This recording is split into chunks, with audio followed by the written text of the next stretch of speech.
Welcome into another edition of Naperville Sports Weekly. I'm Allie Coletta. While the COVID-19 pandemic and shelter-in-place order is still enforced, the sports department at NCTV 17 is still working to bring sports content to entertain and possibly brighten some moods in this unknown time. Last week, we went back to 2010 with the vintage basketball game that held 3 future NBA basketball players. This week, we decided to head back to the Blackhawk Cup with the Warrior hockey team, seeing as it was just over a year ago that the Warriors hoisted the combined championship cup. This same club found themselves in the same game back in 2014. NSW's host Alex Simmons has the call.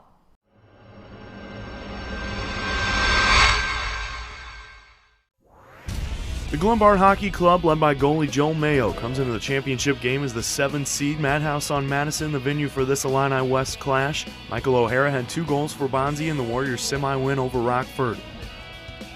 But it was the team in the red sweaters that had the early momentum. Kevin Gold brings the pain from the point. It gets through, but Jake Rubenstein there with the save.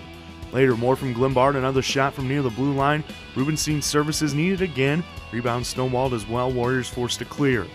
But the green and gold's top line provides a spark in the last 10 seconds of the first. Ben Vitry throws it on net. Tommy Stobart and O'Hara work to put the puck past the line. Stobart credited with the goal, his 77th on the season. Warriors with momentum.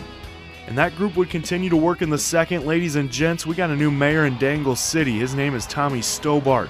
Toe dragging a forehand unassisted at 4:30 in the period. Warriors with a 2-goal lead. Later, more in the Glenbard zone, Adrian Ressing gets the feed from Jake Serino. His backhander finds its way to the net via the 5-hole. Warriors score on 2 of their 10 shots in the second, 3-0 the lead after 30 minutes. In the third, Glenbard trying all it can to stay alive. Nick Pietro splits the D, but Nick Letmowski's shot saved by Rubenstein. Later in the period, more action in Rubenstein's neighborhood. A couple chances, including this one from in close from Sam Weiss. The guy they call Ruby makes the dive. He finished with 20 saves. And the Warriors are the 2014 combined Blackhawk Cup state champions. The program's first state title, and it's oh so sweet. It's an unreal feeling. I don't even have words for it. Just skating around, you got the chills going down your spine in front of everybody. Your team's right there. Everyone's screaming, maybe crying a little tears of joy, but it's just amazing. They were kind of outplayed in the first period, but that goal with 7 seconds left was absolutely huge. It really got us going. When we got back in the second period, we got to get back on these guys. Tommy scored that second goal and then resting, and from there it was just we're on top of them, and they couldn't get much offense on us. I think we had a great first period. I mean, I couldn't ask for anything more the way we played. A couple bounces, might have got one in, but that goal with 7 seconds left, that was tough.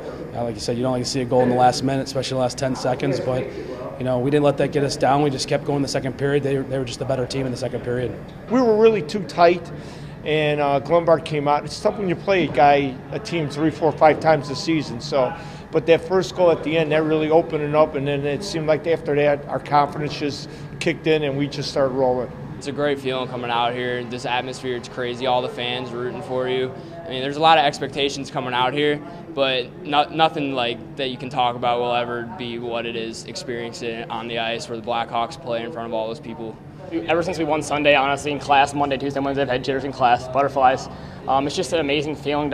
You step on that ice for a 10-minute warm-up, and the crowd goes nuts, and it's just like you feel like a pro for the last 2 hours that I'm out there. It's an amazing experience. It's awesome that the Blackhawks offered it to us, and it's something really you can't explain unless you play, and you just feel like you're on top of the world. And going out there and win on the big stage, there's no comparison.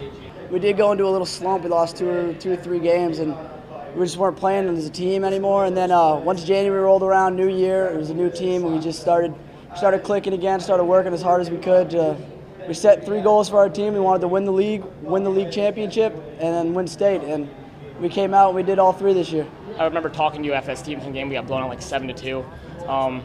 We came back, that was in December, and we kind of regrouped as a team. We got Collins back, we got O'Hara back, we got all 19 guys with 2 goalies. We're running 4 lines, and I feel like as we went on, the teams couldn't keep up with our 4 lines. And in the end, that ended up winning a state championship game. So we got everybody back, everybody's gelling. I mean, we've got 19 best friends, 19 brothers in that locker room that won us a state championship. This team has accomplished more than anybody ever could dream, and this is a memory these guys are going to walk around for the rest of their lives. It's hard to say right now because it's like I don't know what to say right now. I'm just so happy for these boys. Nobody ever quit. Everybody believed in everybody, and when somebody was struggling, there was another guy there to help them out all the time. Just work together, and that's what it was about.